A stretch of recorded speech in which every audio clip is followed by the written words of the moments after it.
Ho, ho, ho, and welcome to a Christmas special of A Normal Meets a Nerd with me, Dylan Evans, a very festive, normal person who loves asking the weird, festive questions that you want to know the answer to. And me, the nerdiest little elf that will help this Santa Claus get the answers that he truly wants for Christmas. Yes, Merry Christmas, everybody. Merry Christmas. Let's get into it. Yeah, I love Christmas. Yeah, look at me hat. Pretty good. I like the jumper. Yeah. I mean, I'm sorry that it's we call him a nerd around here. He's in a Star Wars Christmas jumper. You have to embrace the band. You couldn't write it. You couldn't write it. Turbo nerd. First question, it's Santa related, obviously. How fast does Santa need to travel to visit every child? How's he doing this? Now, the hardest working man in the world. Gotta be. I know he only works one day a year, but he puts in a shift on that day. He does. He does, yeah. So I know the Evans are doing a lot of the work, making the toys and stuff, and he's much more in a managerial capacity, but he covers a lot of ground. He really does. So I've tried to figure this out, and it's very difficult. He obviously has the logistical planning of this. Oh, he's got it, yeah. His logistical and warehousing department must be absolutely on spec. I can imagine. But as a rough approximation, yeah, about 1 billion children celebrate Christmas. Nice. Let's say 800 million. Yeah. Give them a bit more. And on average, there's going to be 2 and a bit children per household. So you're looking at 250,000 to 300,000 homes. That's a lot. It's an awful lot. That's a lot. Like that's a serious amount to deliver to. And you know, he does it all basically on magic dust and mince pies. Yeah. Now, so we know he's got a lot of time, a lot of different homes to travel, and he has to go a lot of distance to cover that. There's about 10 hours of night, pure dark at that time of year, if we assume a lot of it's in the Northern Hemisphere, which most of the population is. But time zones are going to help Santa out here. Yeah, I was thinking this, you know. Because night moves around the world, and he can move around with it. He's moving at pace. This is not Concorde. This is reindeer-driven sleigh. He's got some serious speed. What speed are we talking? Well, we'll have to get to that. So he actually has about 30 hours of night altogether because he can move around. Because the 10 hours a night over 24 hours. It's almost like a full day. It's a little bit more. It's a little bit more than a day of night. Yeah. That makes no sense, but yeah. Just how time zones work, so he can flit around. So this is pretty good. He's got more than a day to do this. No sleep either. Some man. No. Anyway, the only problem is that he has to travel about the distance from the Earth to the Sun in that time, which is 160 million kilometers. You're right. That's a lot. So that's an astronomical unit. It's big numbers. It's so big that we use it to measure distances between planets. It's big. Yes. Okay?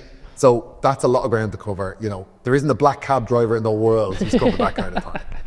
So if we assume he doesn't stop. Yeah.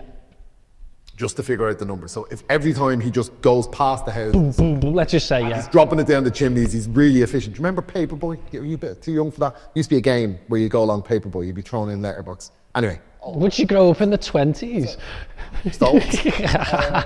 Sorry, kids. They used to have these things called computers with computer games. Not on your phone. Assuming no stops, he'll have to travel ballpark 5 million kilometers an hour, which is pretty nippy. Okay. What's the speed of sound? The speed of sound is, he's well past his speed. He's gone. He's not very far up the speed of light. He's not quite at the speed of light, but he's almost there. That's good. So at that speed, assuming no stops, the wind resistance would be enough to vaporize the sleigh. What? And say that. There's basically no wonder that Rudolph's nose is red. He must be chapped completely. That's serious pace. Like, you know, think about it. If you stick your head out the window of a car that's going 50 miles an hour. Yeah. Now, he's doing that for 30 hours at 5 million kilometers an hour. He's poor reindeers, man. So I know when we do this pod a bit, and you ask me, you always raise the idea that it could be magic. This is the only time I have to agree with you. I've got him. It's a Christmas miracle. I got him. It's got to be magic. Yes. Settled. Santa's magic. Who knew? Lovely. Nice. One that's always annoyed me. Why are they called mince pies when they have no mince in them? When I was growing up as a kid, I used to think that was mince, like mince meat, mince pies. Yeah. It's not. It's just full of like raisins and disappointment. I love mince pies. They're all right, but give me an actual pie. I'm making my own. They're proper boozy. Oh, I'm making it from scratch. Yeah, nice. I do. I had a bit of spare time. I made my own pudding, my own Christmas cake, mince pie filling, the whole thing. My mammy's coming over. I'm going to try. Oh yeah, go all out, go all out. But the thing is, they originally did have meat in them back in the day. Oh. This is a new thing, so they're very old. This is the other thing. These are not a new thing. They're not a century old. They're much, much older. Really? Yeah. So these date back to the Crusades. Would never have said that. So they're like, 700-800 years old, the original ones. And they used to come out like they were big, oblong, proper long pies, big things. And they'd have spices and fruit and all the things that we know from the Middle East. So the Crusaders brought them. Oh, okay, of course. But they'd also have minced lamb or minced beef or whatever in them. So it was this kind of Middle Eastern thing, like a tagine. Sometimes it's like a tagine and has in. apricots and all that kind of stuff. Like a spicy sort of tagine type filling. This that was where it better. originally This sounds did. better. It has definite possibilities, and I'd love to give one a try. Though it was meant that the spices would invoke like the Middle East and the gifts of the wise men, and sometimes they'd have like a little pastry sort of sculpture of the baby Jesus in the crib and stuff on the top. It was a proper big, I think they were called nativity pies or something, but they had meat in them. But the thing about meat is, up until very recently, and even now, it's really expensive. Oh, so that's why we lost meat. Yeah, so a lot of the time people put less and less meat in it. And then it just become raisins and disappointment. Became spices, and they still put suet in it, which is like fat, a lot of time animal fat. And they still have that in it, but it just very gradually changed into being about the spices and the fruit and not about the meat. So it was called mince pies because they did have mince. They used to have minced meat in it, yeah, and it's still, and the pie filling, if you buy it, it's still called minced meat, even though there's no meat in it. So it was just gradually replaced over time. That's genuinely really interesting. Languages evolve, recipes evolve, but traditions kind of still cling on to little bits. Yeah, and I like that. It's really cool, isn't it? Yeah. We are learning. We are learning. Festively. Is that a word? It is now. Should be a simple one for Mr. Science over there. Why can't reindeer fly? Do we mean non-Santa reindeer? Yes. Why aren't they all flying, mate? Well, first of all, they don't have the magic, as discussed. The only time we'll accept magic. But mostly, they're just too heavy. So... What if they have wings? They still be too heavy? Yeah, way too heavy. So birds are adapted in lots of ways to fly. It's not just having wings. So they're really light for a reason. The reason why birds have beaks is because teeth are heavy. Beaks aren't. No way. Yeah, it's one of the main reasons. That's why birds don't have teeth. Yeah, because they're heavy and they don't need them. They tend not to have a bladder, which is why birds don't wee. They just have that mixture of both that comes out all at once. Didn't know that. So they don't want to be carrying the weight around because water is really heavy. Yeah. So they don't want to be carrying it around. Bigger, heavier birds like geese poo all of the time because they don't want to be carrying all that weight around. Their skeletons are different, so their bones are hollow, a lot of them, and they've got little cross struts to keep them stiff. Loads and loads of things like that. A lot of their vertebrae are fused together so they can be lighter and stronger, so they can't flex their backs as much as other animals. All right. That's why they lost their long tail. What? Loads of it. Birds just have feathers and a little stub of a tail. They don't have a big long tail like a cat or a dog. But they used to. Yeah, because if you think dinosaurs, like where birds came from. Oh yeah. Pterodactyl's got a tail. Yeah. Okay. I never thought of But that. pterodactyls are not where birds came from. No, well, sort of. Yeah, no. It was the bird dinosaur, so Yeah, further back. it looks like a bird. So yeah, so it's all about losing weight. So even if they had wings, even if they had feathers, they're also not aerodynamic. True. You know, they've got fur, they've got antlers, which are really heavy. Loads of reasons, but it's mostly down to weight, and they don't have weight. So the only way they could fly is with Christmas magic. Christmas magic is the only way you get a flying reindeer. Ah, damn. I don't really understand why, but why do we have turkey at Christmas? It's the lesser meat. It is, and the lesser weight. we're using we as in you, the listener, because I don't have turkey at Christmas in my house. No. I have beef Wellington, which is way nicer and actually cheaper than buying the turkey at Christmas. Yeah, it probably is actually. Turkey. I can't believe how expensive turkey gets. Supply and demands. Yeah. All year round, it's not that bad. But there is one very particular reason why, it's not the reason why we eat it, but it's why it's appropriate. Why? Santa Claus is from Mars. Turkey. What? Santa Claus is from Turkey. No. What do you mean? Santa Claus is from Turkey. He was born in Turkey, the country. Explain. So Santa Claus is from Saint Nicholas. Yeah. And Saint Nicholas, from Turkey. the human, was born in the 3rd century in southern coast of Turkey, around... That can't be why we have Turkey. It's not. It's absolutely not. It But can't be. it's a very nice link, isn't it? But it could, I believe that. And yeah, but the plausible. other thing is that Turkey isn't called Turkey around the world. It's actually named after different countries, depending on where you're from. What do you mean? So the French for Turkey is Dond. Don't. Dond. D-I-N-D. Da Ind. So from India. So it's the Indian bird. In Arabic, it's called a Roman rooster. In Japanese, it's the Chinese bird. But it's actually from America. It depends on where the people who were first selling it came from and stuff. God. It's like Panama hats, not from Panama, they're from Ecuador. It's just they were sold from Panama. So it's one of those things. But the reason why we do is because of kings and queens in England and at large. That was like what, the big royal meat? So we used to have goose. That was the Yeah. thing. That was the thing. It was always the thing until Christmas relatively goose. recently. If you read A Christmas Carol, all that kind of stuff, yeah. it's all about goose. Though there is a turkey in it as well. Henry VIII apparently liked the turkey at Christmas. Okay. That was a thing, and that's like well in the records. But at that time, shipping them from America and stuff, they were really expensive. They were for the rich only. And Victoria and Edward VII, so Victoria and Victoria's son, revived the idea of it. And at that time, the cost of turkeys went down. They started farming them in England, and it went down, and it became a good way to feed a big group of people. So a goose, you don't really feed that many people off a goose. They're Yeah, it's fairly small, isn't it? compared to a turkey. Oh, turkey's massive. You can have the entire family around for several days and feed them from the same turkey. So you could roast one thing, have leftovers. So a really strong reason why we eat turkey traditionally is Sufficient. because of leftovers. Efficiency. Oh, the leftover butties, though. See, when you haven't your posh beef Wellington, you don't have that satisfaction of the leftover butty on Boxing Day. No. Extra thick white bread. And it's on Stephen's Day, 'cause I'm Irish. Oh, sorry. Sorry. I have a cheesesteak sandwich with fillet steak. Oh, well, all right. Keep your turkey All sandwich. right. No one, like, there's lots of different reasons why we eat turkeys, but the main question really should be is, why do people eat sprites? No, I'm not having that.